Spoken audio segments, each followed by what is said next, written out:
In this video, you will learn how to calculate the mean absolute deviation and how to use it to compare two different sets of data. What is the mean of a set of data and what does it tell us about a set of data? The mean is the average of a set of data, and it tells you roughly where the majority of the data falls around that number. Where have we heard the term absolute before in math? We've used absolute when discussing absolute value. If you recall, absolute value measures a number's distance from zero, and it's always positive. We'll be using a similar idea today in mean absolute deviation. Finally, what does the word deviation or deviate mean?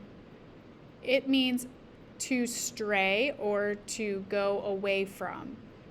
In this case, we're talking about numbers in a set of data. So we are trying to determine how spread out or how far apart are numbers in a set of data from one another.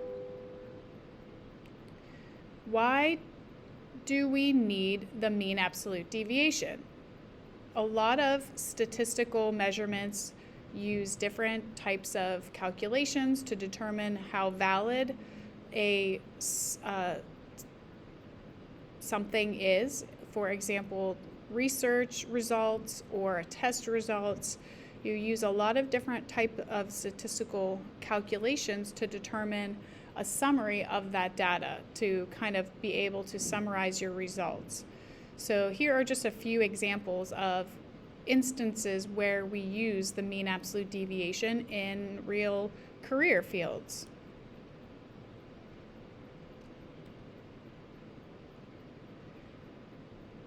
The final measure of variability that we are going to discuss is the mean absolute deviation. We already talked about measuring the variability or the spread of data using the range and the interquartile range.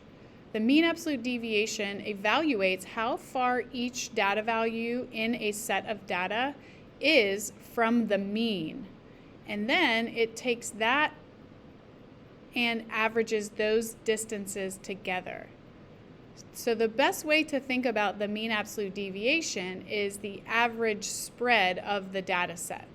So how far apart on average are all of the numbers in the data set from the mean itself? So there's three things we need to do when we're calculating the mean absolute deviation. Number one, we find the mean, just the standard mean like we've done many times before. Number two, you're going to then find the distance between each data value and the mean. This is where the absolute value comes in. We want to know how far is each number, not from zero, but from the mean. And in this case, your answer is going to be positive because we're just calculating the distance that a number is from the mean. Not whether it's more than the mean or less than the mean, just how far it is. And then finally, once you find all of those distances, then you're going to average those by finding the mean again, but of the distances that you calculated in step 2. So first, what we're going to do is look at this set of data. This table shows the number of minutes that 7th graders spend complaining about their math homework each day. These 8 students complained about their math homework for 52, 48, 60, 55, 59, 54, 58, and 62 minutes each. First, I want you to find the mean number of minutes that these 7th graders spend complaining. If you add all those up, you should get 448. And then there are 8 of them, so we divide that by 8, which gives us an average complaining time of 56 minutes. Step 2, I want you to measure how far each of the original numbers are from the mean. Remember, our answers are all positive because we just want to know how far is it, not whether it's more or less. 52 is 4 away. 48 is 8 away. 60 is 4 away. this should say 55, not 65. That's 1 away. 3, 2, 2, and 6.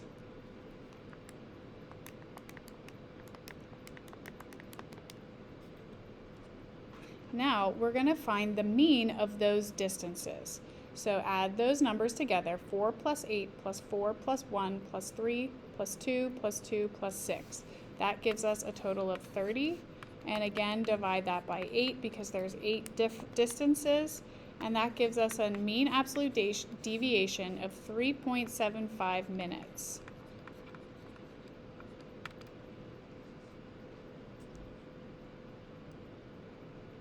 So the first important takeaway from this first example is that the mean absolute deviation measured the average distance of each of those students from the mean. So remember, our mean was 56 minutes of complaining time. On average, students complain about 3.75 minutes more or 3.75 minutes less than our mean. On average, that's about how spread out our data is from the mean. Some of it is more, some of the students complain less, but the average is about 3.75 minutes from the mean. Let's take a look at example 2. The 7th graders were convinced that Mrs. Heller is mean and gives more homework than the 8th grade math teachers. To prove them wrong, she chose the 5 random complainers from each grade level and compared the number of minutes that they each spent outside on math homework each night for one school week. The 8th graders are the dark bars and the lined bars are the 7th graders. First, I want you to find the mean for the 8th graders and the mean for the 7th graders. For 8th grade, you're going to add up 50 plus 48 plus 45 plus 32 plus 20, which is 195. Divide that by 5. We have an average number of homework minutes of 39 minutes. For 7th grade, we're going to add 15 plus 30 plus 10 plus 35 plus 50 for a total of 140, and dividing that by 5 gives us a total of 28 minutes on your math homework.